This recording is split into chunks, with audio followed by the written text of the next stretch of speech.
What is going on, everybody? Welcome to the All About the Birds Weekly Report here on the AAT Sports Network. I am one of your hosts, Chip Kaggy at Chip for the Birds, joined by Johnny U at Johnny U9322. And we have JC Allen joining us tonight at JC Allen NFL. Let me tell you a little bit about JC Allen before we let the man talk. He is a Bucs beat writer for the PewterReport.com, and he is a New England transplant who is very well acquainted with Sir Tom Brady. He likes barbecue and he likes whiskey as well. JC, what's going on? Thanks for joining us. Absolutely, guys. Happy to be here. Going to be a great matchup. Really excited for it. I don't think it's going to be the blowout some Eagles fans think it's going to be. Thursday night games are always, let's call them what they are, weird games. You never They're really weird, know what's going to happen any given Thursday, I guess. But definitely excited to get into it, break down this team, break down this matchup because there's quite a bit of history between these two teams. Just a smidge. So, again, what we've been doing is we've been bringing on writers and podcasters and people associated with each of the teams we've been going up against. So, JC, we're going to pepper you with some questions to give us a glimpse into the champs. So right away, I want to know, last season you get Tom Brady to join your squad, and you took a couple weeks to kind of get into it. And then you were unstoppable and won a Super Bowl, as Tom Brady tends to do. What is the difference this year? Is there a difference? Because they brought back almost every single starter. Tell me what the difference is between the two teams. Yeah, so last year was a crazy year because of the pandemic, as we know. Truncated offseason, no mini camps, no real training camp, no preseason games. So it was learn, as you go. It was thrown into the fire, and they were still developing those relationships, and Tom Brady was still learning the playbook all the way up until week 12, that week 13 bye week. Tom Brady has learned from the best and Bill Belichick, and, football starts after Thanksgiving. And with them having such a late bye week, it was instrumental to their run. Won 8 games in a row after the bye week, all the way to the Super Bowl, won that game, 2 games to start the season, 10 games in a row. So, I think what happened throughout this offseason, they brought everybody back, obviously, all 22 starters on offense, on defense, added a piece like Giovanni Bernard, a piece like Joe Tryon-Shoyinka in the draft.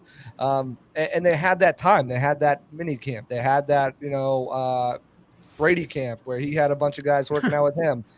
They had a full preseason. They had training camp, and they really were able to, kind of get it going. Tom Brady knew the entire playbook coming in. His feet were wet. With Gronk, he was acclimated to the weather. His football legs were under him, and you saw them get off to a pretty good start offensively right away.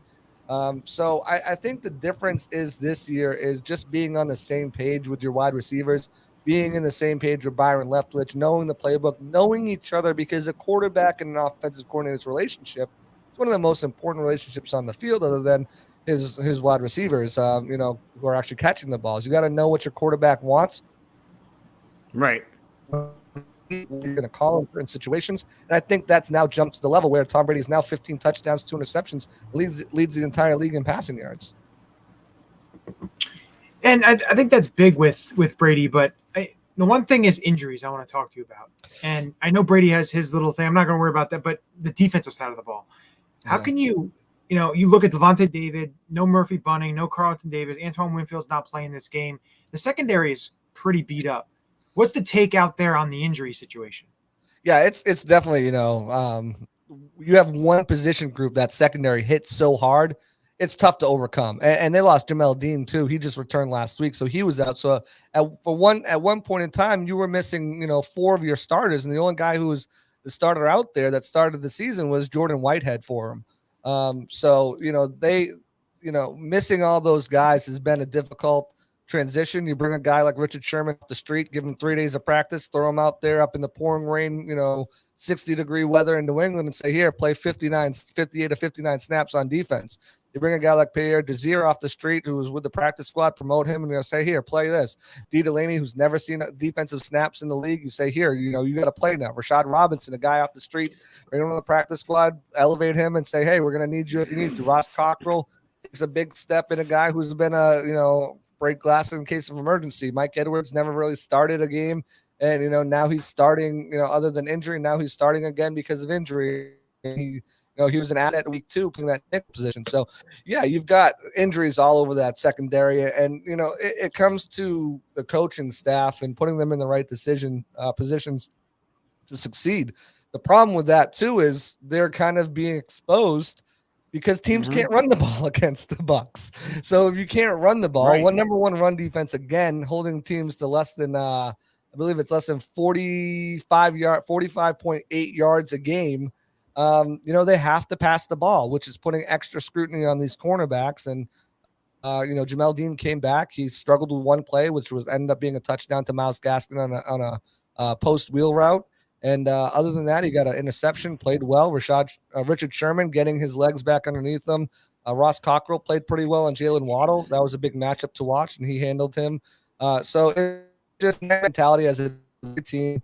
Sean Murphy-Bunting still a couple weeks away. Carlton Davis a couple weeks away, and they're going to have to adapt and do it the best they can. Losing Levante David's huge because he's one of the best cover linebackers in football, one of the most underrated linebackers in all of football over the past 10 years. But, Kevin Minter, your next man up. So you're going to have him step up, maybe see a little bit of Grant Stewart or KJ Britt. They're rookies that they drafted this year. Devin White's going to have to step up. He's struggled in coverage so far. But the biggest thing is tackling. I mean, you got to tackle. I mean, that's been the biggest problem for this Bucs team is tackling. They're last in the league in yards after catch.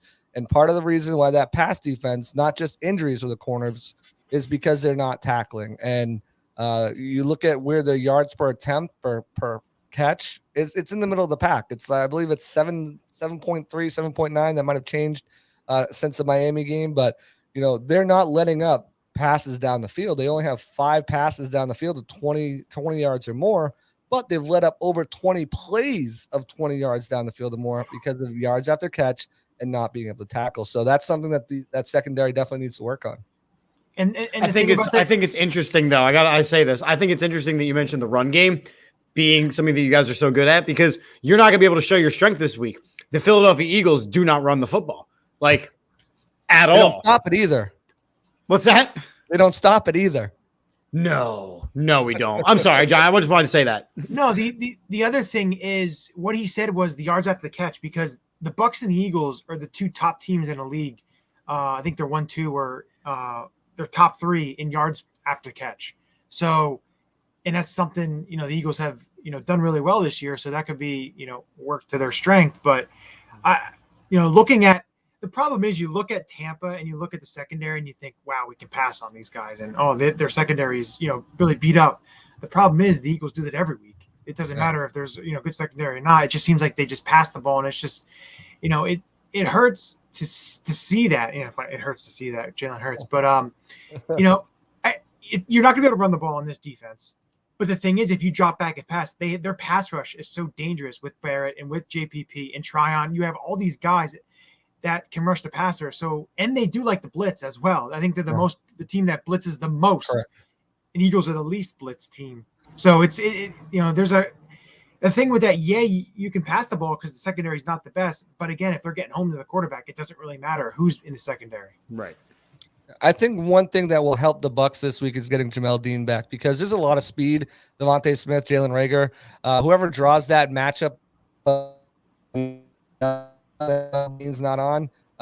They could struggle because Richard Sherman, he's definitely lost a step. Ross Cockrell's not the fastest. Now there's Pierre Desir. So I think that's kind of what you're going to look at and look for them to use the same tactic that Miami and New England did. And quite frankly, the Tom Brady tactic. When you struggle without a running game or you can't get the ball going, you utilize your backs in certain situations with wheel routes, post wheel routes, a lot of screens, passes over the middle, target guys like Devin White, who's kind of regressed in coverage, Kevin Minter, who just can't keep up with guys. So that's what I think, that this team will do against this Bucs defense is use those running backs in the passing game as an extension of the run game and target the places where you can hit those underneath routes on the linebackers and make your guys, make the secondary tackle. And, that's how you can move the ball on this Bucs team is yards after catch. You mentioned the defense. one thing about the defense, it's a vaunted, you look at Shaq Barrett, Joe Tryon-Shoyinka, who kind of burst on the scene as a rookie already. The Rams played in the Rams game as a starter. They had to alter their whole game plan to make sure they were chipping him so that he wasn't getting, free. Vita Vea, Ndamukong Suh, Jason Pierre-Paul, even with a club on his hand, it's still effective. William Golston, who's turned it on really, and Devin White still can blitz and come after you too. But the problem is that with this team, sometimes they can play a little bit too eager for a sack. And last week you saw them not be able to bring down a guy like Jacoby Brissett because of the way he's built. But Jacoby Brissett doesn't have the speed Jalen Hurts has. Some of those plays that Jacoby Brissett had to get rid of the ball, couldn't turn the corner. Well, Jalen Hurts is going to make those plays. So they're going to have to be very disciplined when they're sending the rush, when they're sending the blitz, because the last thing you want to do is have Jalen Hurts extend plays with his legs because he'll be undisciplined as a rusher. So it's going to be interesting to see how they deploy those blitzes, how they, deploy the guy, especially a young guy like Joe Tryon-Shoyinka. Can he stay in his lanes? Can he play both the blitz and the run at the same time? So it's going to be interesting to see what they do on defense to utilize that pass rush that they have. Well, speaking about the offense, you mentioned Tom Brady. We're still talking injuries here. So what is the status of Tom Brady's injury to his injured hand? And as Adam says, Gronk is still out. So what are you hearing about, a tight end that would do severe damage to this Eagles team if he was playing? Brady, I think, is fine. It's sore. It's going to be sore. But, I mean, you guys see what he did last week after he hurt the finger in the game, 3 touchdowns, 100-some-odd yards. He's a different – he's not human. Let's just face it. No, he's not. He's not. Whatever he has, I want. I mean, it's funny. You see the picture of him when he first came in the league, and now, I've never seen someone get more good looking as they get older and older in age. He's just not a human being. But I think he'll be fine. The thing with Gronk, yeah, it hurts. The biggest thing about Gronk not playing this game that hurts for the Bucs is they, instead of putting him in IR and missing 3 games, they cut Khalil Davis, their 6th-round draft pick last year, tackle, who has a rare blend of size and speed. And that's the biggest thing that hurts about not having Gronk. Right. I think the offense will be fine. OJ Howard, you lose a certain aspect to your game when you have Gronk there in the blocking game. Expect to see Josh Wells out there more than anybody wants to see him out there as that jumbo tight end blocking. But I think OJ Howard, this is a game. This is the game that he needs to step up and make the most of all of his opportunities. He needs to win his one-on-ones. He needs to win his double team. He needs to do whatever he can to make sure that he needs to be in the zone. He needs to have a game. He needs to be the guy because, he outsnapped Cam Brate last week. Cam Brate outsnapped him the week before, but this is a guy who, is a 1st-round pick, hasn't lived up to expectations, has been injured throughout his career, and has gone off to a slow start. He needs to have the game of his life because Gronk's coming back next week, most likely after this mini bye that they have after the Thursday night game, and he's going to be back as a starter.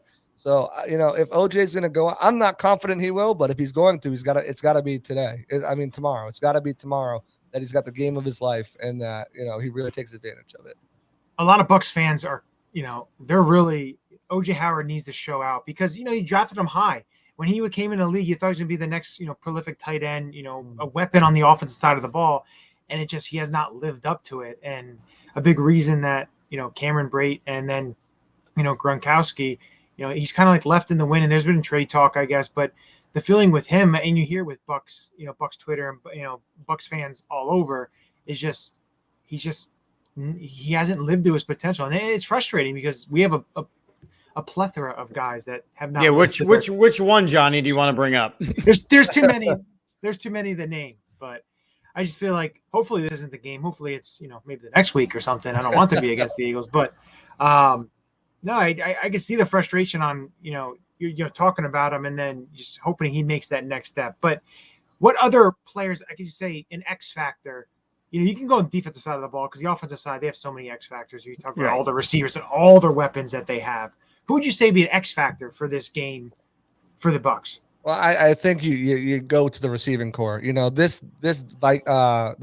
Philly defense is 3rd in the league right now. We're only letting up 194 yards. They're doing pretty well in the passing game, unless your name's Tyreek Hill. They've done pretty well. Stop me to say, okay, we're going to take away Amari Cooper to an extent, beat us with Schultz, or those are the 2 big offensive outputting games that they've allowed. I think they can they're going to try to stop Mike Evans. They're going to try to stop Chris Godwin, which is going to put their third cornerback on Antonio Brown. And unfortunately, Antonio Brown has looked like one of the best wide receivers in football right now. And Bruce Arians said it recently in his press conference. He goes, they're going to try to take away Mike. They're going to try to take away Godwin. And then that puts Brown on your third best corner. And, we're going to come after him all day. So they better be ready. And that's exactly what I think the Bucs will do, is continue to use that Antonio Brown mismatch on anyone's third corner, because no one's as good as Antonio Brown can be. He's looked like Antonio Brown from the Steelers when he was on the top of his game. This is a guy who's just been absolutely a stud for this Buccaneers team, continues to be. And if they go with Maddox on him, it's gonna be a long day for him. I want to point out that you started this segment with us by saying, "Oh, it's going to be a good game. It's going to be a lot closer than people think. Weird things happen on Thursday." And then you say that Avonte Maddox is going to spend the evening covering Antonio Brown. And that's going to be for a very ugly game. And I don't appreciate you giving me even hope for a split second, for you to say that. That's what we call uncool. So rude. But moving forward, so look, we know that repeating as champs, I want to kind of go bigger picture here. In your opinion, in your estimation, based on what you've seen, looking at the entire NFL, because it's not just the NFC, not just the AFC, can the Tampa Bay Bucs repeat as champs this year? And who is their biggest obstacle? You can say the Philadelphia Eagles, but I'm not going to tell you it's true. I think they can, and I think the biggest obstacle is themselves.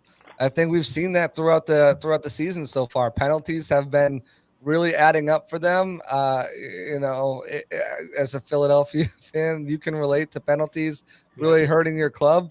I mean, 9 false starts penalties is just unacceptable. The Buccaneers are tied for second in the league in penalties.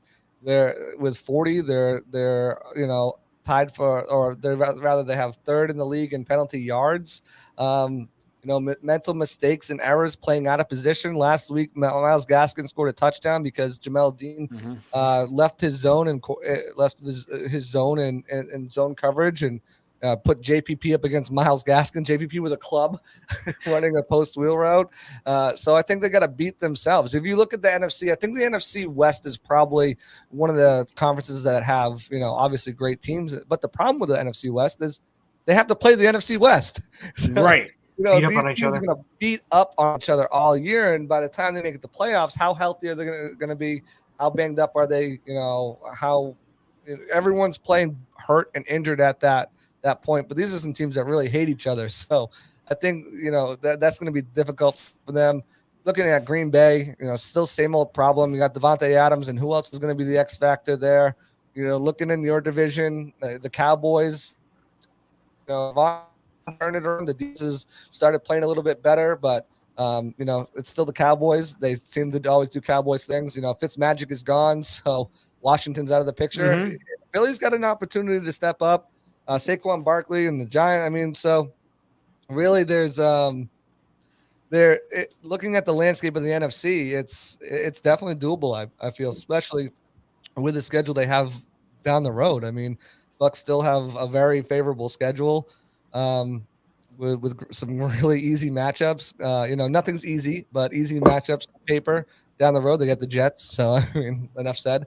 But I think that they can definitely end up, finishing this season, with 4 losses maybe, and the number one seed, in the entire conference. I wouldn't be surprised if they only lost one more game, to be honest. Wow. Ooh. And the Chiefs have taken a giant step back, which I predicted. Yeah. They are not the same team. They don't have a defense. That's their issue. That's the problem. Their defense is giving up on offensive line, and you got Nick Bolton in the second round. Congratulations. You moved Chris Jones to defensive end. Defense is fixed. No. That's a story for another time. But it was not. So look, I know we only have you for a couple more minutes. Let me ask you this. Mm-hmm. Do you think that the Eagles can pull this off? And if they were going to, what's going to be the reason that it happens? Yeah, definitely. Like I said, I don't think this is a blowout in any way. I'll give you my prediction after this. And kind of already what I talked about, using that those running backs as an extension of the run game through the passing game. Miles Sanders is going to have to be attacking those middle linebackers with whatever tight end you got, or crossing routes under the middle, and allowing those players to really get that yards after catch. And banking on the fact that this Buccaneers team has struggled with tackling, and hoping that they're going to do the same thing, hoping that they're going to beat themselves. Using Jalen Hurts and his ability to move with the ball in his hands and get the ball down the field, targeting those favorable matchups with the cornerbacks on the wide receivers. Like I said, I don't think this is a game that the Bucs lose, but it is a game that I circled early on in the schedule and saying, oh crap, this is a game I'm worried about. First of all, the Bucs struggled in primetime going all the way back to last year. Obviously, the playoffs and Super Bowl is one thing, but they struggled in primetime last year. Everyone remembers that Thursday night game, right? How many downs is there? And they're 4-8 all time on Thursday night games. They have for some reason, Thursday night games are just difficult for them. They've been difficult for Brady in his history as well. But I think this Eagles team is a lot better than their 2-3 record really kind of boasts. They gave up high scoring outputs to the Chiefs and the Cowboys, but they were in that game with the Chiefs for a while before Patrick Mahomes things, but I think, using that running back and using the tight ends and you got to get the yak, you got to make a miss, and you got to be able to get down the field. I think that's going to be the biggest thing, because you're not going to be able to run the ball. Most likely, let's just call it what it is. Well, and we're not going to. We're not going to even try. Yeah. So, I think, the Bucs, they're going to have strong tackling, not give up the yards after catch, mental errors, and it's going to be huge for them to win it. Everyone knows the disadvantage that the travel team has on a short week. They're going to be doing their walkthrough in the hotel ballroom instead of at the practice field. They're making the short trip. They're banged up. They're not in their own place, sleeping in their own bed. They're not getting that extra time at the facility to sit in the ice tub and sit in the hot tub and have the trainers work on them. They got that extra travel day and everything like that. So, that those all do play in the home team favor. But I think they should be able to do enough to win a close one in Philly. The silver lining after this is that, hey, we got this mini bye, 10 days off. Players are coming back. Gronk is coming back. Antoine Winfield should be out of concussion protocol. We'll see about Sean Murphy-Bunting. Probably not. So this is a game that you kind of just got to go out there, give it your best, and win. But I think the Bucs do 24-20. Ooh, wow, game, you have a very close game. Yeah. I would enjoy a close game. I feel for myself, as we're getting ready on our end to make our predictions, I don't see it going that way. But you make a good case for a lot of different reasons why it could break the Eagles' way.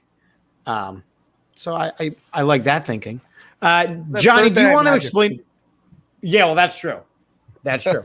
Johnny, do you want to explain to him the Uleka lock idea and see if he has anything golden to give us? All right, so we do a segment on here. It's called the Uleka lock. So basically, it could be any game. It doesn't pertain to this game.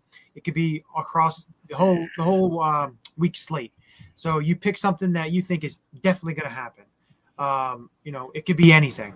So something that you're going to pencil down and say, this is exactly what's going to happen. And basically that's what Uleka locks are. Do you have anything that you say absolutely either this game or any game in the NFL this week? For this game particularly, I think Leonard Fournette gets going, and I think the Bucs will. I think this is the game he crosses 100 yards rushing. I just see them feeding the beast. You have an opportunity against a weak team that's against the run. Your quarterback has got an injured thumb, whether it's sore, whether it's not, that bad, whatever the case may be. I think that they can, that they'll utilize the run as much as they can. Another lock of the week. Let's go with a game, an upset, or Uleka lock, right? Let's go with the Broncos beating the Raiders. Hate to pick on that organization right now, but there's just so much. Now there's deserving. Actually, I want to touch base just real quick because again, I know you have to get rolling in a second. What's the vibe down there? Why were they? They were very quick to remove John Gruden from the Ring of Fame. What's the vibe down there right now about that specific topic? You've got people on both ends, Right. The Buccaneers are such an organization that's pushed for inclusion. You look at their staff, female coaches, minority coaches at every position, throughout their field reporter is a female. Their social media director is a female. One of their owners is a female. I think part of it was because of you just can't have that when you're winning awards for inclusion. Another part of this is Vince Blazer. They also have a statue of him, a pewter statue of him inside Advent One Buck Place or Advent Training Center health facility with the rest of the guys on defense after they won. I expect that to be removed as well. And Gruden will be out of football for the rest of his life, and rightfully so. Yep. Those things, whether they're said in person, whether they're said on emails, text messages, whatever, there's no place in this society for it. We're moving forward as a society. The younger we get, the older the younger people get, the more we learn, and the more that we're trying to implement things that way we grew up. We didn't grow up in those times, and we're trying to get all these older it's time for a change, and some people just have a hard time dealing with that, but they did the right thing. I have no issues with it. I actually applaud it. Some people are rightfully upset about it, in their own mind, whatever they think, but whatever, those people can be upset. Well, there you go. Well, like I said, we appreciate you coming on again. JC Allen at JC Allen NFL. He is a Bucs beat writer for the pewterreport.com. JC, anything else you want to plug before we let you go on your, your media tour of the Philadelphia podcast agencies? Yeah. Because you are just, yes, I know you said you were going back to back. I appreciate you making some time for us as finding me. Anything you want to plug? Absolutely. I love being on here. I love talking to you guys. I love the You Like a Lock. I've got 4 Philly podcasts, so make sure you listen to all of them tonight. Follow me on Twitter at JC Allen NFL. Follow Pewter Report. We've got some great coverage on the game. And I think it's always great too to know your opponents, know football. I'm a football junkie, so I want to know as much information about every team, about everything going on as I can. So it's great. But other than that, hopefully, guys, we'll get an Always Sunny. The gang meets Tom Brady in this matchup after this. He had his own music queued up. I love it. I love it. You gotta love it. So again, JC, thank you so much for joining us, and we're going to say go Birds as we continue our show, but do what you got to do with your Bucks. I just want them to have fun. That's all. I just hope both teams have fun. My wife has that on a t-shirt, actually. All right. Thanks, guys. All right, JC, thank you. All right. So again, Johnny, he gave us a lot of information, and I know Jeff's hanging out in the green room whenever he's ready to pop into that. Oh, hello, Jeffrey. How are you, good sir? So, Jeffrey, let's start with you. JC dropped a lot of information. What was your takeaways from what he shared with us? Yeah, dude definitely knows his stuff. So great to have him on, give us his insight. But basically, the big thing is, especially on the defense side of the football for the Eagles, they have a lot of talent they're going up against. This Bucs team, I know the past couple games with Kansas City and Dallas, we went up against some high-powered offenses. It doesn't get much easier this week, and with the trio of wide receivers that they have, it's going to be a tough task for this Eagles defense. See, the thing about looking at this Tampa Bay offense and what Jonathan Gannon is going to do with their defense, because they changed up a little bit last week. They didn't do just zone. They kind of did a couple different things. They had a couple blitzes, stuff like that. They're going to have to do some different things against this. You can't just sit in zone against Tom Brady, because he's going to absolutely pick you apart, and they're going to go right down the field and they're going to score. They may score anyway because their offense is just so high potent and high powered. I think the defensive side of the ball for Tampa Bay is where if they don't get home with their pressure, they're going to have a really, really tough time with, the Eagles offensively, because that secondary is not good at all. You thought Kansas City's secondary was bad? If they don't get pressure, they don't get home, I think that they're going to have a lot of issue. And if the Eagles want to even be in this game, they're going to have to score points. Unfortunately, they're not going to be able to stop Tampa Bay. They got to do something. They have to do something. And I know we've had a lot. The great comments are already been rolling, and we appreciate you. We appreciate the sharing out on the social medias. A reminder that Twitter is still being kind of stupid in the face. We don't appreciate Twitter not doing what we need it to do. So watch on Facebook and YouTube if you want to get your comments in. The thing that I think is really important is we're talking about another team that defensively is beat the hell up. The Chiefs defensively were beat the hell up. The Panthers defensively were beat the hell up. The Cowboys defensively were beat the hell up. And we are struggling to attack those weaknesses, attack those injuries. I'm actually concerned that we're not even going to run the ball even one time this week because we can look at it already and go, well, the Buccaneers are really good at stopping the run already. And, what's that? They're weaker in the secondary. So let's just throw 60, 65 times with Jalen Hurts. I mean, that's my biggest concern right now is that they're actually going to overcompensate for the injuries to the Buccaneers secondary. But if you watched the game last week, what Miami did was, of course, they weren't going to be able to run the ball. Not many teams can run the ball against the Bucs. But they used Myles Gaskin as a receiver. And he had a bunch load of receptions and stuff like that. But the thing is, they're going to be missing Levante David. So Kevin Minter is going to be in there with Devin White at the linebacker. Do the Eagles deploy a Miles Sanders and Kenny Gainwell in terms of screen game, stuff like that? There's different things that they're going to have to try to do. Bauer, I agree. I agree with your comment. I think Sirianni outstarts himself with the play calling. Yeah, they try and do way too much. And this week, you're going to be down Dallas Goedert, right? So Zach Ertz has got to step to the 1. Jack Stoll's going to have to step to the 2 because, we don't have any other tight ends. So now you're going to say, we definitely can't run the ball now because also Lane Johnson's not going to play. So what? Mailata's playing right tackle again. That didn't work.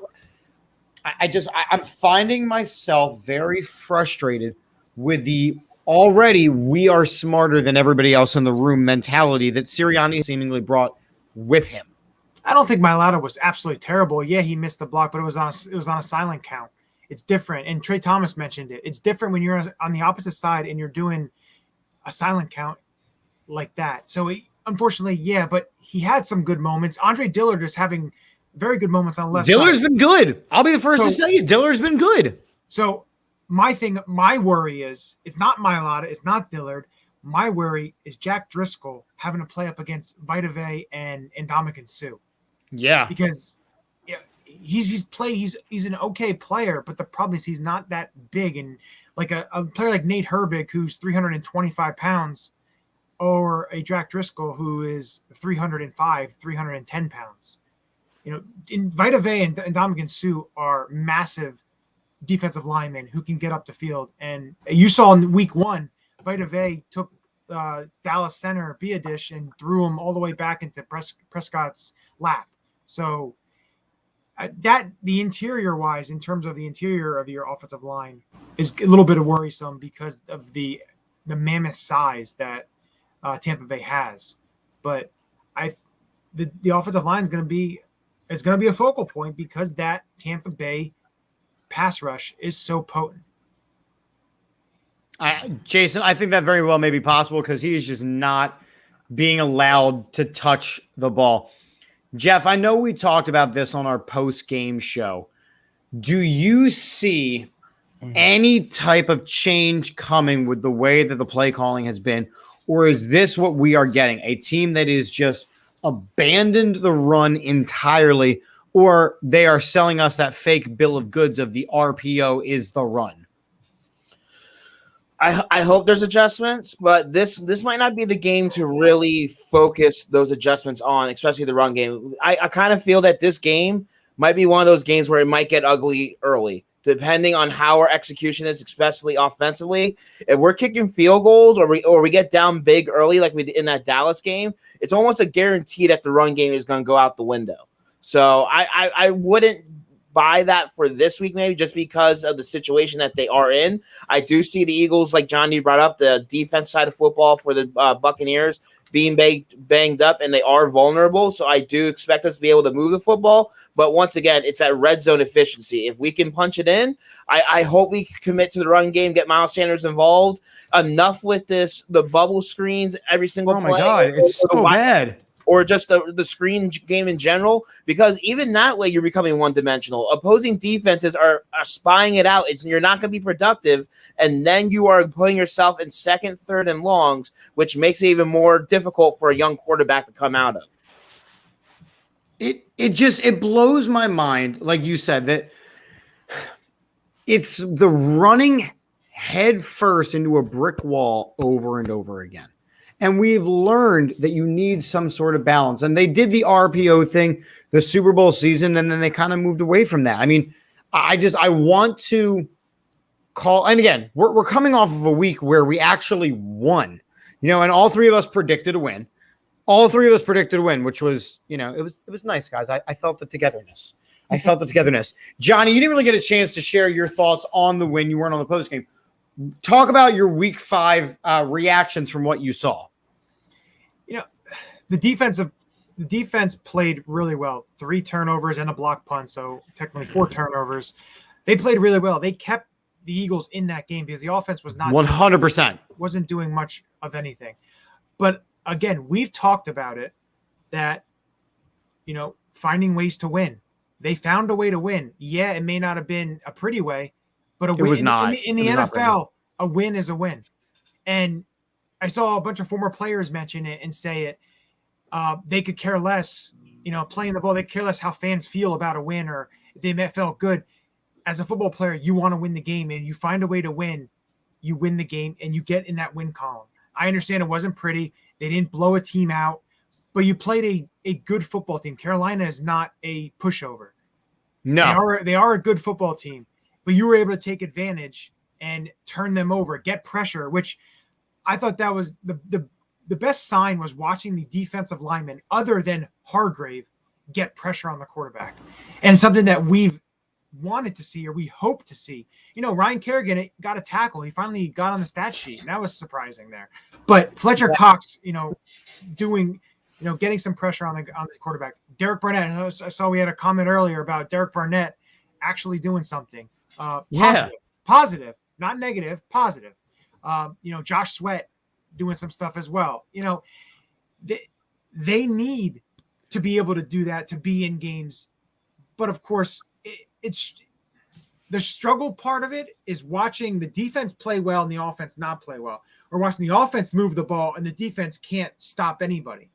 So it's tough. And it was funny because, listening to Merrill on the way home and stuff, he was talking about Carolina is like a hot knife through butter right through the beginning of that game with the running game with Chuba Hubbard and, just running the ball and just right through the Eagles defense. But it just felt like you watching that game and you're just like, another one of these, not going to be able to do anything. The defense finally doing something for you, but you can't get anything going.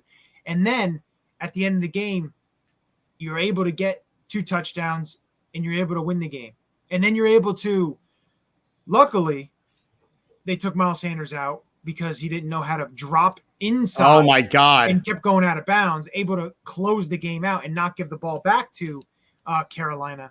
And again, I know we look every single game with a microscope on Jalen Hurts. And absolutely. Say he's not the guy this week. He's not. Maybe he can be. And he found a way to win this game. He made a couple really, really good plays to be able to win this game. I look at Jalen Hurts' performance, and I saw what his leadership guided this team to. Quarterback play wasn't – look, he threw the ball a lot, and almost every one of his throws was underthrown. Look, if he had hit Quez Watkins in stride, that's a 6. That is a touchdown. But Quez Watkins had to come to almost a complete stop because of another underthrown ball. However, if we look at it only that way, then we don't see the progression. Jalen Hurts was horrendous in the first half of that game. And the play calling was horrendous. It was bad. It didn't allow him to be successful. And I think that's something that we have to talk about more, is that the play calling is not allowing for Jalen Hurts to find success in the NFL. He is still a young quarterback, and him throwing the ball 55, 60 times a game is not what is going to be good for him. And yet that's what the decision is being made. So looking at the entire team, Jalen Hurts eventually leads this team to a victory that they have no business being in. And Exactly. you look at the offensive line, Jason Kelce had one of his worst games of his career as an Eagle. And like Jason's saying here, look, I can't throw that pass, but the fact that he even caught the snap shows out how athletic he really is. So I think that there is a lot to say for Jalen Hurts and his progression. But for me, it comes down to the coaching not putting these guys in position to win. Miles Sanders not touching the ball, especially this week. If Miles Sanders doesn't touch the ball, I don't give a crap about carries versus catches. You're down Dallas Goedert. Jalen Reagor has been shown to be a complete and total bust. So far, he is shown to be a complete and total bust. Quez Watkins has far surpassed him. If you do not get the ball to Miles Sanders enough, you are setting this team up for failure. But you talk about Sirianni putting him in the good position. It goes both ways. It's an execution standpoint on the player and the coach. Because there was also a play there where Quez Watkins was absolutely wide open and he didn't throw to him. So you can look and say he's not putting the guys in the right position. It's not the play calling. Yes, that's a little bit of an aspect, but it's also the aspect of what the player's doing on the field and what they're seeing as well. So it goes both ways. When you have a young quarterback who is going to miss reads, young quarterbacks do that. I can give you young quarterback time in and time out. Look at a guy in Buffalo. A lot of people made fun of me last year when I said Buffalo was gonna win the Super Bowl. Now they didn't do that, but Josh Allen has been taking steps, and a lot of it is coaching, but also it's on the player as well. It's both, and that's what makes good quarterbacks and good coaches when you have that connection between. Right now, it's they're new, they're both learning each other, so you're gonna have growing pains, and we knew that. We know that going into this game in and game out. It's his ninth started game, the ninth game that he's started. Right. Other quarterbacks get a ton of leeway. You see a lot of quarterbacks, because he's a first-round pick. He's a first-round pick. Lamar Jackson was a borderline first-round pick. He's 32nd. If they didn't trade with the Eagles, he would have been a second-round pick. Letting these players grow. Well, the difference in that, too, is those franchises, they know that those guys are their quarterbacks going forward. We are in a different position with the amount of arsenal that we have with the picks, with the first rounders next year, that we might be able to upgrade if Jalen Hurts is not the answer or doesn't live up to being a possible franchise quarterback. Right. So it's a little bit different comparing him just because he's a second-round pick. It's not so much that. I would say I don't care what round that you are. As long as you can play football, that's all that matters, and you show us those franchise attributes and tendencies that you expect from a franchise quarterback. That's all that matters, but which we have seen some of, but we also seen a lot of negative too when it comes to Jalen. But also you look at the quarterbacks coming out. You have Jalen Hurts for another. Oh yeah. How many more years? They suck. The problem is you go and you draft a quarterback, and this quarterback, shows a little promise, and then it isn't anything. Then you got to draft another quarterback. You're getting into a position where you're hoping you hit. Where you're the Cleveland Browns. You can say it. Where you're the Cleveland Browns. Yep. Which, how long did it take for them to finally hit on someone? Personally, I don't like any of the quarterbacks coming out of the draft. I don't like, watching them. I just don't think you need to spend a super high pick on any of these guys. I just don't feel that it's worth it. And his arm, he needs the strongest arm. He's not putting it. That's the biggest baloney, because you don't need a strong arm to be a talented quarterback. Right. You don't.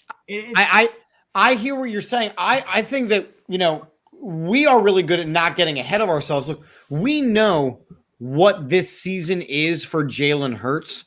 I don't want to even think about drafting a quarterback. I don't even want to think about it yet. It is week 6 of a season that is entirely dedicated to, is Jalen Hurts the guy?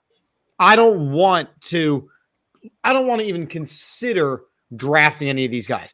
Jalen Hurts needs to improve, but the difference between, if I'm just comparing two Philadelphia athletes right now, the difference between a guy like Jalen Hurts and Ben Simmons is Jalen Hurts takes the criticism and makes the adjustments. Ben Simmons takes the criticism and runs away.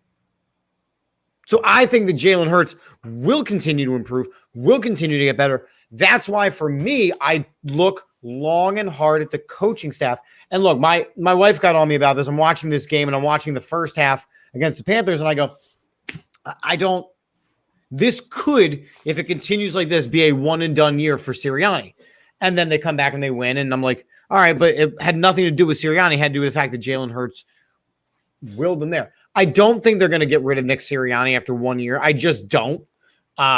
Unless they don't win another game this season, in which case you can have that conversation. But look, I just wonder if they got to change the way that they're doing things with Nick Sirianni, because right now this team is so hot or cold. And I know they're a young team, and I know they're a 4-win team. I know all of the things, but there is the play calling. I'm right back to the same thing. This play calling is inexcusable. Jeff, am I right to phrase it that way? Like, what are you seeing? What would you do differently that Nick Sirianni and company aren't doing besides run the ball? Well, that's sort of it. A balanced offensive attack. You need to keep opposing defenses on edge. You can't continue to just pass 40, 50 times with a quarterback that you need to take a lot of pressure off of. That's the big thing. You can't rely on Jalen Hurts like Jason brought up earlier, basically play hero ball for a guy that still needs time to develop as a quarterback. We need to see more of the training and the developing from this coaching staff, especially for a lot of this young talent that we're still unsure whether they're going to be back next year or not. So we definitely need to work on developing and evaluating our talent a little bit more to try to bring out their strengths and hide their weaknesses a little bit better. I think they're putting way too much on Hurts's plate. And Agreed. It's evident. Agreed. It's evident when you watch the game and you see that. And, I just think they have to you have to run the ball. You have to make defenses honest, because you run the ball, you're going to make the RPO a lot more effective. I'm so tired of that phrase. I'm so tired of that phrase. Well, RPO. Run pass option. I know. You want me to come on. I'm just saying, a lot of teams use it. It's not just them. But not like 30% of your play calls. And yeah, Jalen has experience doing it in college. It's a lot different than trying to do it in college and in the pros. The NFL game is a lot quicker. These guys are a lot smarter, and you can't run it as much as they do. I would say you just become way too predictable. Basically, all someone's gonna have to do is spy Jalen Hurts on almost every play. Let me ask you this: it works for the Ravens. And you're going to say, because of Lamar Jackson. But Lamar Jackson had a lot of issues passing the ball. He looked pretty good on Monday night. It all depends on how you deploy.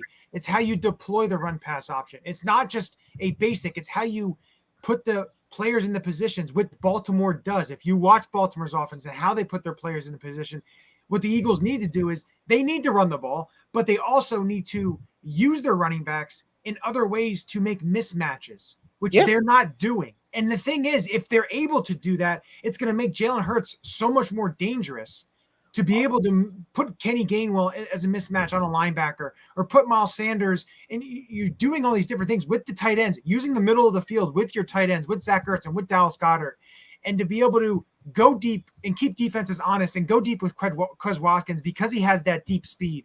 And it's about keeping defense honest, but also about confusing. And I feel like they get into that where they try and be super cute, and it just goes way, way overboard. Because look at the beginning of the game, basically the first quarter and a half, all those screen passes, you're not confusing anybody when you do it time and time and time again, and you're neglecting portions of the offense which you should be using. And I feel like that's what a lot of people are really frustrated at.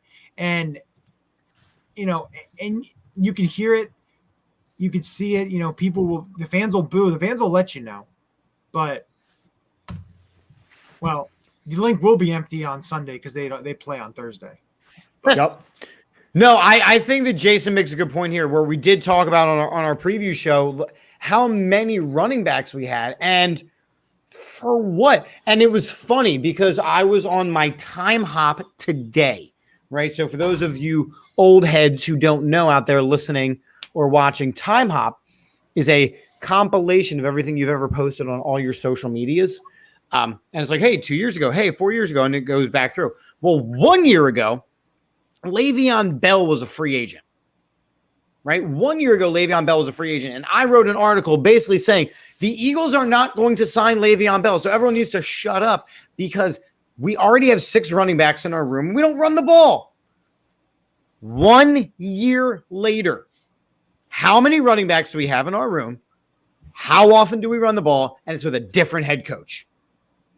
Nothing is different.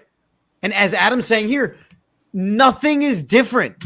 We have got the same offense, the same defense that we had a year ago. We just got them for cheaper, non-Super Bowl winning contracts.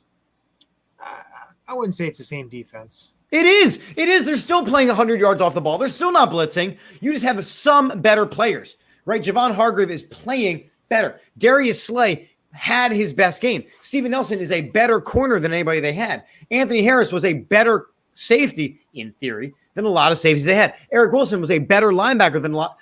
On paper, this team is naturally better, but the play calling for the defense is identical to what Schwartz did. I disagree there because they adjusted, and last week they played a different defense than they've been playing previous weeks. Plus, they also did a little bit of maneuvering and switching up, which Jim rarely did, which Davion Taylor played a lot more snaps, 34% of the snaps. You saw his role expand. You saw T.J. Edwards play a little bit more. You saw less of the other guys. Avery played as well. You played a little bit. And that's one thing I want to see. I want to see guys like T.J. Edwards and a guy like Davion Taylor, which let's see what he can do, because what you're getting out of Alex Singleton, because I was very close to blowing a gasket, seeing him hit DJ Moore when he gave himself up and sitting on the ground. He lunges right into his face. The stupidity of some of the players when they're on the field is very baffling. But I want to see guys like TJ Edwards, Jannard Avery, and Davion Taylor let these guys play, because unfortunately right now the linebackers that you had right with Eric Wilson and Singleton, they weren't 3-down linebackers. And we knew that. And that's why I want to see some rotation, some of the things there, and I want to see the pass rush. Just rotating isn't making your defense better. It's not a drastic enough change over what we already had. It's just using more players. It's making it better if you're able to, go up against what the offense is giving you. You want to rotate because you want to put the best players out there that's going to fit whatever they're throwing out there. To play Eric Wilson and Alex Singleton all the time, no matter what players are on the field, is not what you want to do. You want to put Davion Taylor, who is supposed to be a speedier, faster linebacker, to be able to run sideline to sideline, which Eric Wilson and Alex Singleton are not. So right. That's what I'm kind of saying, is the adjustment aspect of switching things up. And the one player I want to give credit to on the defense side of the ball, that I'm going to give credit because I didn't really want to see him on the team, is Avonte Maddox. Avonte Maddox has played very well since switching back to the slot. He hasn't been a problem. Let's put it that way. He made a good play on Sunday. He's not big dumb penalties. He's not he made another blown coverage. He's playing very well as a third corner, a slot corner, where he belongs. He's not being put on the outside where he was last year. I tend to agree. But he also, this season hasn't gone up against a guy like Antonio Brown, like J.C. Allen said he was going. I mean, this is the test this week. But again, I'm moving into this game and kind of moving now into this upcoming week. there's a lot to go over. I personally don't necessarily think that there is a way that the Eagles win this game. Yes, I know there's all the intangibles. I know we're going to get to our picks in just a couple of minutes. But is there any, and Jeff, I'll start with you. Is there any glaring reason why the Eagles will win on Thursday night? Winning the turnover battle. That's basically about it. I like that. I like that. That's a solid reason. Especially as you saw last week, they're getting in their groove. They were able to force some plays, but there's a big difference between Tom Brady and Sam Darnold. So there's a slight difference, but they definitely have to. The defense definitely has to set up the offense in a lot of short fields and great field position, and the offense needs to take advantage of that. That's the one thing that they somewhat lacked last week is punching it in for touchdowns and taking advantage of the position that their defense set up for them. So that's probably about the only way I see them winning this football game or winning the time of possession. They need to run the ball, keep Tom Brady off the field, and try to punch it in for touchdowns as much as possible on their drive so they don't keep on giving Brady and that offense opportunity to score points. We will not be. I don't know. Will you guys be? We're not going to be at the tailgate, unfortunately. I don't even know what tailgate they're tomorrow night. No, I'll be teaching a college class. Yeah, it's the final night of the course. I just wanted to answer the question. He had a question. No, it's a good question. On there. Yeah, I agree. Pressure on Julio has a good comment. Pressure on Brady. We know that if you can get to Tom Brady and knock him on his ass, then he will start making dumb decisions with especially the ball. Pressure up the middle. Pressure up the middle is always something, and you have a guy like Cox and Hargrave that if you're able to disrupt in the turnover battle, what Jeff said was absolutely 100% right. So if we ram Cox up the middle, then Tom Brady will struggle. That's what she said. You need to go upstairs. No, that was the comment of the night right there. And it came from elsewhere. All right, it is time. Ready? Check this out. It's time for the Eureka Locks of the week. Who's your lock? I don't know, Johnny. Why don't you break down what happened last week? Julio, I'm glad you like that joke. I don't know why you're getting all excited because you were wrong last week. Oh, 100%. Talk to me about it. What I predict. So you had Tampa Bay win by 10, which they did, and you had Brady over 300 yards, which happened. But you had Miami under 250 yards of offense. They had over 300 yards of offense, so you were wrong. Maybe you shouldn't have did a 3-parter. Maybe you should have just did a 2-parter. But to be fair, you got to respect the gamble. I don't respect anyone that when we give an Excel sheet, they pick the wrong thing on the Excel sheet. Mr. Teacher. I did it on my phone, and my fat fingers couldn't quite access it the right way. Well, maybe we've accidentally picked the wrong team. We'll let it slide because I'm pretty sure no one in their right mind would pick the Dolphins over the Bucs. So, but it's fine. I fixed the numbers everywhere else. If it's a 50-50 game and you mess it up, I'm sorry, we're keeping it. 100%. And don't worry, I did it on my computer tonight, so I know it was right. I could actually see it. Cool. So Johnny, talk about the other hosts. You like a locks. How'd we do? I was wrong. I had Baltimore having 5 sacks and 2 fumbles. They had 2 sacks and 1 fumble. So that was again wrong. I don't know where I wrote down Jeff's. I don't know if he remembers his. I had Miles Sanders over 20 touches on the game, which he didn't. Oh, yeah, that's right. Okay, which we know that didn't happen. That did not happen. Did Jeremy have a good pick on the You Like a Lock? He did not do the You Like a Locks. All right, so we were all wrong. Al Wallace, his was Anderson, couple deep balls catches, which he didn't have. So that's true. Yo, Robbie Anderson was shut down. Yeah. So it's good to know the You Like a Lock segment has been fully unlocked because we are shitty at this. Super shitty at this. Hey, it's a prediction. You never know. But it's supposed to be a lock. It's not a prediction. It's a lock. Well, we have a spreadsheet that's an easy. You just drop down. So let's start getting some You Like a Locks. Jeff Warner, what's your You Like a Lock of the week? My You Like a Lock of the week is that Jalen Hurts outshines Tom Brady this week with more passing yards and more touchdown passes. Sorry, more touchdowns in general because Jalen Hurts does bring the dual threat factor. So more touchdowns and more passing yards than Tom Brady. Wow. Okay. I'm probably wrong, but I'll just go with it. I mean, I'd like you to not be wrong. I'm going to be honest. I'd appreciate if you were super right. Sir Jonathan. No, What's you're your going to like go. a lot? Oh, I'm going to go? Okay. You're going to go. I am looking at this Rams-Giants game because the Giants are beat the hell up, and they were bad to begin with. The Rams put up at least 45 points on the Giants. Just a one-parter this week, gentlemen. Just one-parter. Don't get too cocky. Yeah. I was 2 out of 3. Meatloaf said that ain't bad. No. You still lost. You're supposed to lock is supposed to be everything right. I'm sorry, how many you like locks have you gotten right this year? Total? It doesn't matter. This segment's named after me, so it really doesn't matter. All right, so what's your Keggy Keyhole pick of the week? That sounds very sexual. I don't really know. Super dirty. Super dirty.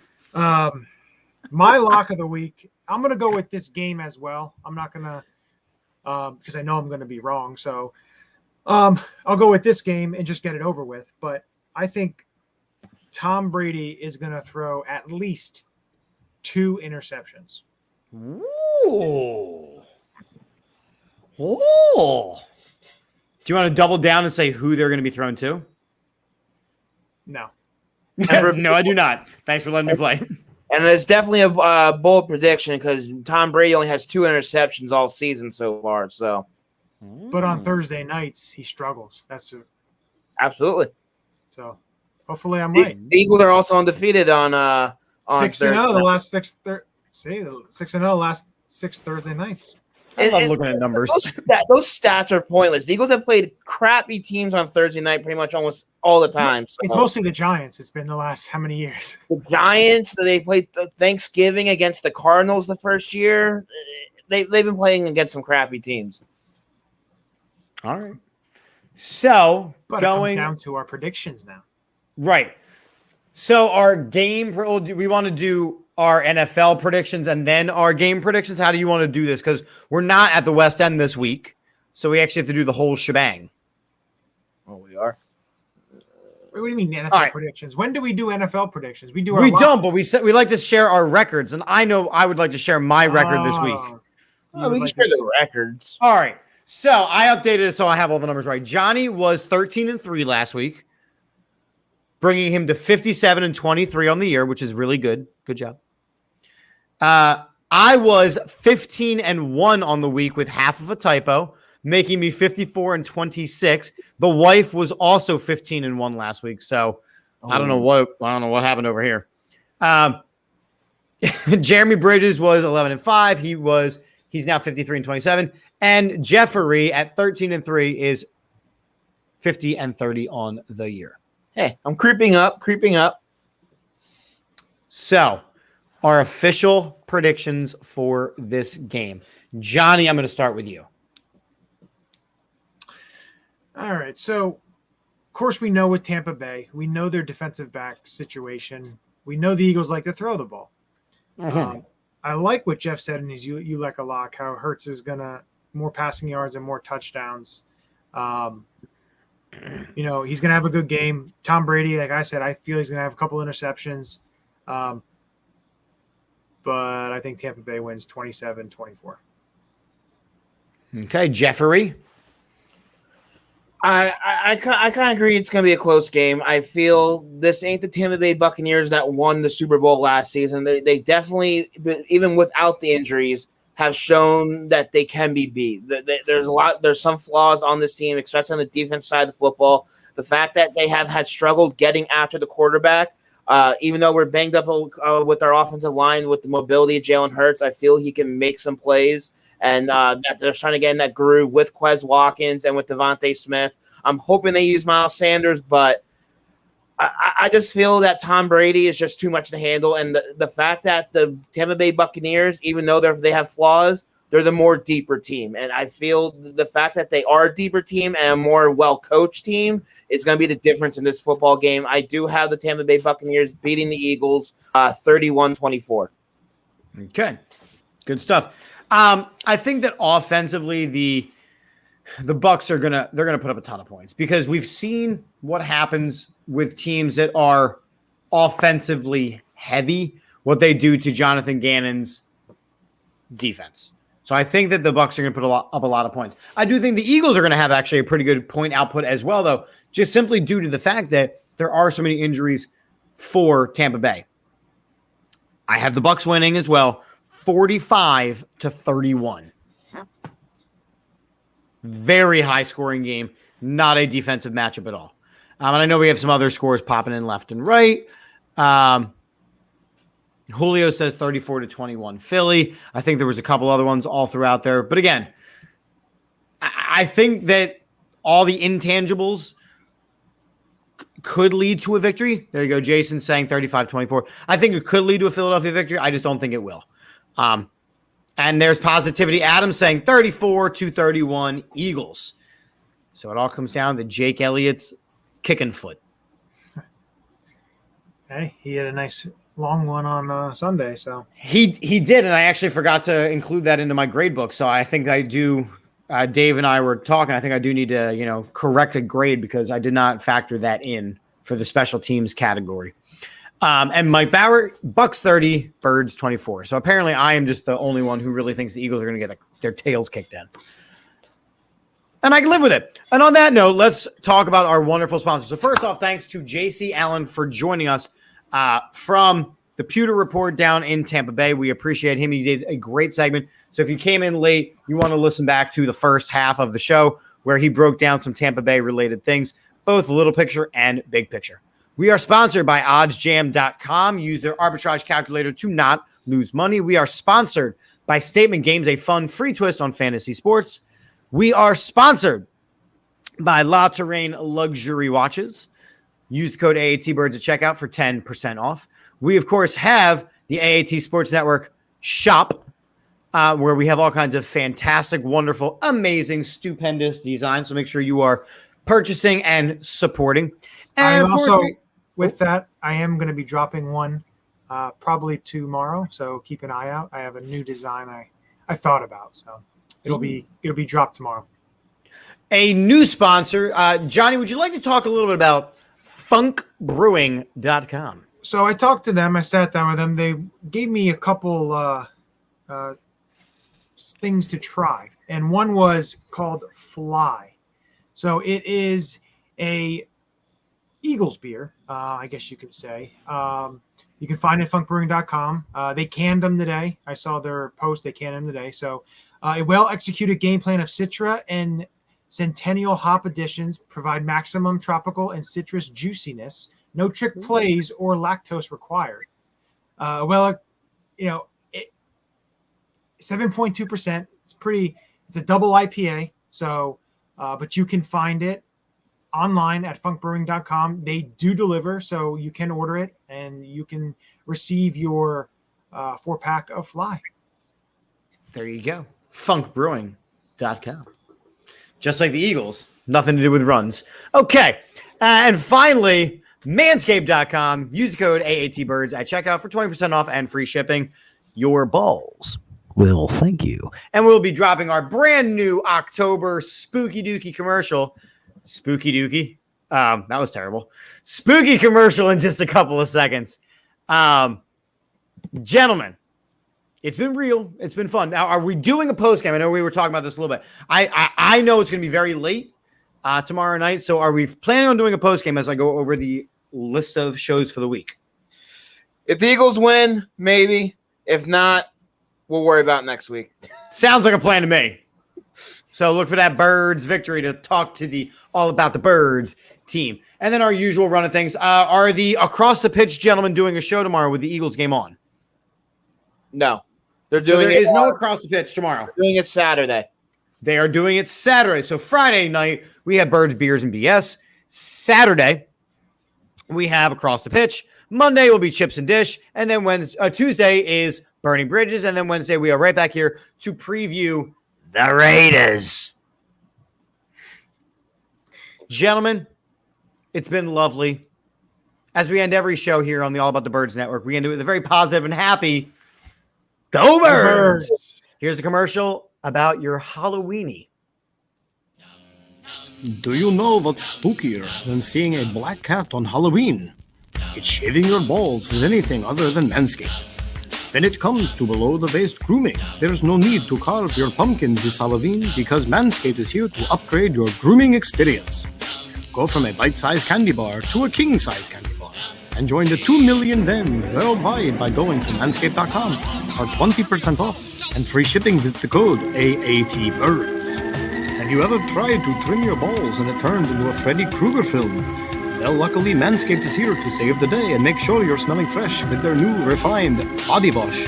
Fellas, the ladies love their signature scent, and it will scare away those vampires. Unlock your confidence with the Performance Package 4.0. Inside, you'll find the holy grail of men's grooming items. They made it easy for you to upgrade your grooming routine. It's a full moon out, and the werewolf in your pants is howling. It's time to tackle that problem with the Lawnmower 4.0. Their finely tuned pube products feature a cutting-edge ceramic blade to reduce grooming accidents thanks to their advanced skin-safe technology. The Lawnmower 4.0 is easily the greatest ball trimmer on the planet. Oh, did I mention this trimmer is waterproof too? This trimmer is a shower essential. The Performance Package 4.0 also includes the Weed Whacker, a total game-changer to your men's hygiene arsenal. Weed Whacker is a nose and ear hair trimmer that provides proprietary skin-safe technology that helps prevent nicks, snags, and tugs in those delicate holes. Seal the deal with Manscaped's liquid formulations, the Crop Preserver Ball Deodorant, and Crop Reviver Ball Toner to make sure your pumpkins stay fresh. Trust me when I say this, fellas, your balls will thank you. Manscaped even threw in 2 free gifts to their Performance Package 4.0, the Manscaped Boxers and the Shed Travel Bag. Bring your comfort and boxers to another level.